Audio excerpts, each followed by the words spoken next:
ingat dalam minggu yang lalu saya perbahaskan tentang ada 10 perkara yang diharamkan kepada wanita yang haid. Yang pertama adalah salat. Yang kedua adalah puasa. Yang ketiga adalah membaca Al-Quran. Yang keempat menyentuh Al-Quran. Yang kelima membawa Al-Quran. Yang keenam berada di dalam masjid. Yang ketujuh melintasi masjid bila mana khawatir akan mengotori masjid. Yang ke-8 al-istimta' baina surra wal rukbah, dilarang mendekati secara langsung tanpa penghalang antara pusar sampai ke lutut. Yang ke-9 adalah bercerai. Yang ke-9 adalah bercerai walaupun jatuh tapi hukumnya adalah haram. Yang ke-10 apa yang ke-10? Tawaf. Idzan semua ada 10 perkara yang diharamkan kepada wanita yang sedang berada dalam keadaan haid, di antaranya adalah puasa. Dan ini menjadi pembahasan kita pada malam hari ini, dan berkenaan dengan membaca Al-Quranul Karim. Madhab yang menjadi pegangan kita, madhab Imam Syafi'i, adalah tidak dibenarkan perempuan haid membaca Al-Quranul Karim.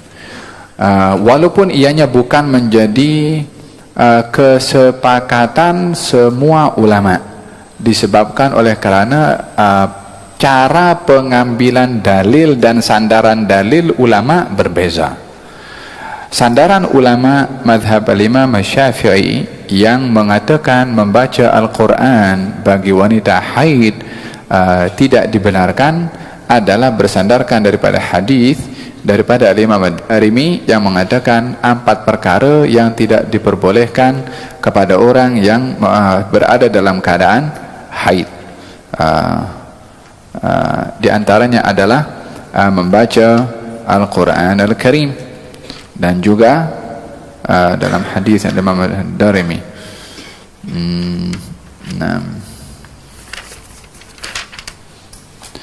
Arba'atun la yaqra'una al-Quran. 4 golongan yang tak boleh membaca Al-Quranul Karim. Al-junub, orang yang janabah, haid, orang dalam keadaan haid, al-haid, wa indal khala, orang yang berada di dalam bilik air, dan yang terakhir adalah fil hammam, dan hammam dan yakni tempat orang buang hajat. Bilik air tak semestinya buang hajat, tapi untuk tidak berpakaian, untuk apa? Untuk mandi dan seterusnya. Al-hammam dan al-khala.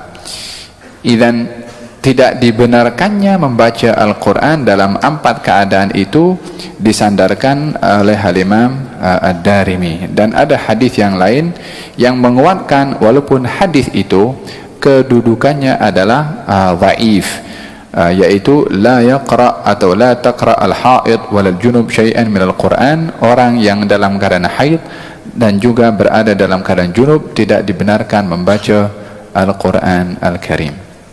Idzan adanya hadis-hadis seumpama ini, walaupun sebahagiannya adalah dhaif, bila mana dicampurkan dengan hadis-hadis yang lain walaupun dhaif, akan saling menguatkan satu dengan yang lain, sehingga boleh menjadi kedudukannya dalam hukum hadis hasan li ghairihi. Hasan li ghairihi maksudnya kedudukan hadis yang boleh dijadikan sebagai hujjah bila mana sampai kepada peringkat hadis hasan dalam hal hukum yang tidak boleh dipakai hukum atau hadis dhaif sebagai hukum.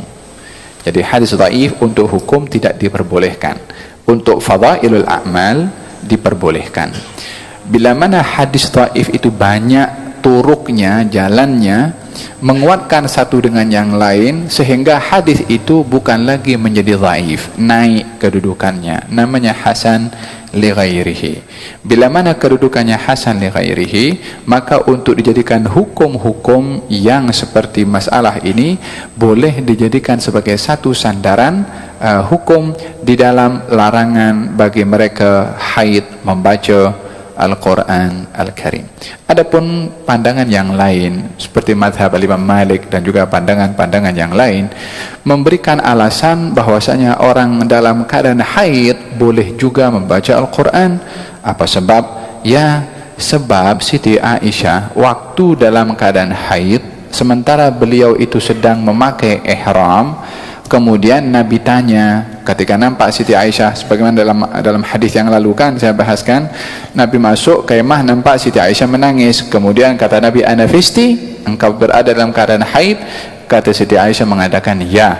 Nabi bersabda, buatlah apa saja kecuali tawaf. Difahami kalimat Nabi itu apa saja, dan di situ tanpa mengecualikan selain daripada tawaf, maka di situ ditafsirkan, difahami oleh Imam Malik dan juga Imam At-Tabari, kalau baca Quran pun juga tidak termasuk yang dikecualikan untuk dilarang kepada orang yang haid, sebab Nabi hanya mengecualikan tawaf saja. Fahim dong?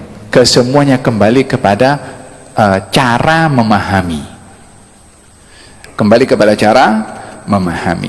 Kita ini kalangan orang awam yang dimaksudkan bukan ahli di dalam istimbat, yakni